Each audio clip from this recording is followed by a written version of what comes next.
మా AP intermediate betterment లేదా supplementary exams రాస్తున్న స్టూడెంట్స్కి ఈ ఎగ్జామ్స్ దానికి హాల్ టికెట్ని అయితే రిలీజ్ చేయడం జరిగింది.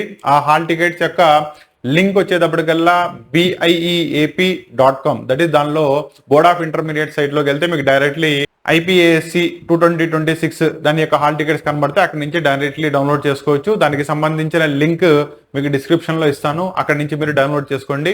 అండ్ దీంట్లో మీకు హాల్ టికెట్లో మీరు రాస్తుంది సప్లిమెంటరీ బెటర్మెంట్ ఎక్కడ మెన్షన్ చేయలేదు.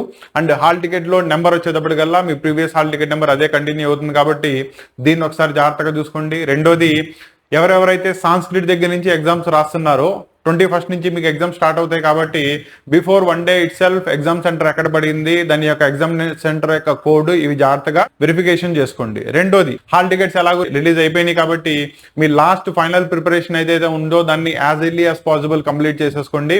అండ్ మీరు ఫైనల్ రివిజన్ లో ఉన్నారు కాబట్టి చదివింది మొత్తాన్ని కూడా మళ్ళీ పర్ఫెక్ట్లీ రాయగలుగుతున్నారా లేదా, రాసే ప్రజెంటేషన్ ప్రాపర్లీ ఉందా లేదా, రైటింగ్ మీద కాన్సన్ట్రేట్ చేయాలా, ఈ పాయింట్స్ అన్ని కూడా జాగ్రత్తగా చూసుకోండి అన్న.